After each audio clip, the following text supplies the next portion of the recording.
Geometric sequence. In a geometric sequence, each term is found by multiplying the previous term by a constant.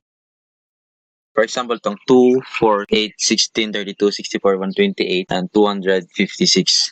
Paano nga ba nakukuha yung mga terms na yan? So, na yung 2. So, paano nakukuha yung 4 kaya? So, yung 2, multiply sa 2.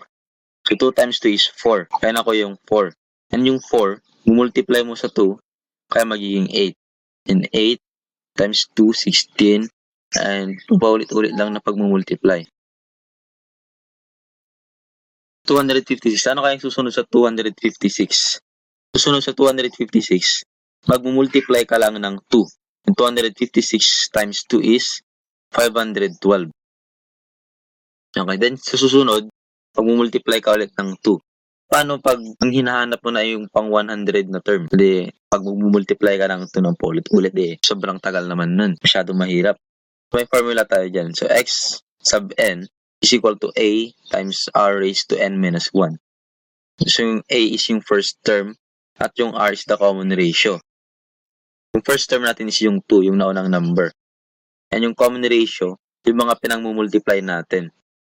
For example, hanapin natin yung 15th term, yung pang 15. Ilan na ba to?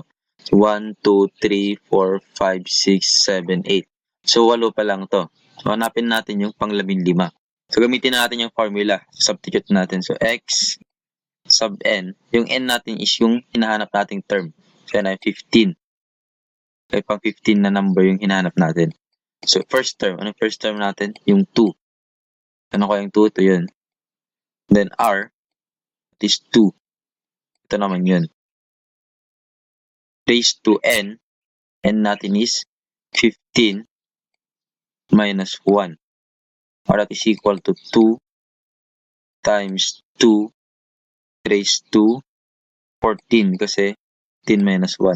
And that is 2 times 2 raised to 14 is 16,384.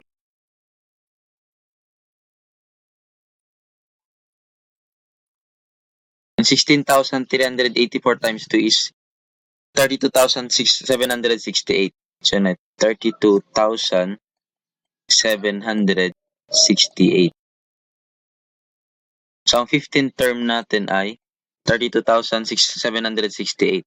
So, isipin nyo na lang kapag nag-multiply times to times to kayo dyan, may hirapan kayo dahil talagang napakaling number yan. Okay, next. Yan, 4, 12, 36, 108. So, napapansin nyo, ang common ratio naman natin ay 3. Paano nga ba natin nakuha yung common ratio? Kuha tayo ng magkasunod na term. For example, itong first term, saka second term.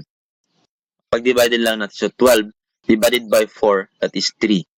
Or yung another term, kuha tayo, 36 divided by 12. So yan ay 3. So yun yung common ratio niya. Kung paano hanapin yung common ratio. Find the ninth term. So hanapin na tayo yung pang siyam.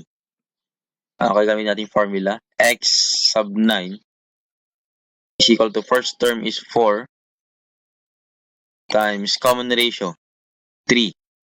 Then n, that is 9 minus 1. Or that is 4 times 3 raised to 8. Ano kaya for 3 raised to 8? 3 raised to 8 is 6,561. Then 4 times 6,561.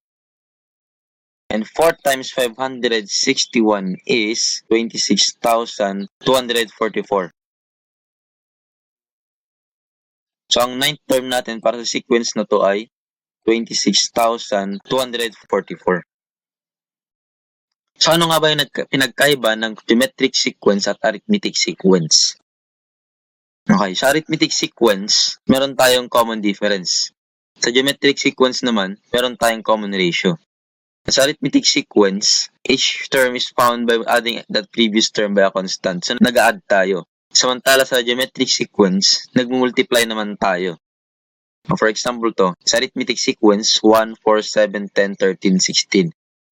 Sa geometric naman, 1, 3, 9, 27. Sa arithmetic, nag-add tayo. So, common difference natin dyan, that is 3. So, nagpa-plus 3 tayo. So, 1 plus 3, 4. 4 plus 3, 7. 7 plus 3, 10, and so on. Sa geometric sequence naman, Nagmumultiply tayo. So, 1. Yan ay. Ang common ratio naman ay 3. Oh, para sila. So, 3. 1 times 3, 3. 3 times 3, 9. 9 times 3, 27. So, ito yung ilan lang sa pagkakaiba ng arithmetic at symmetric sequence.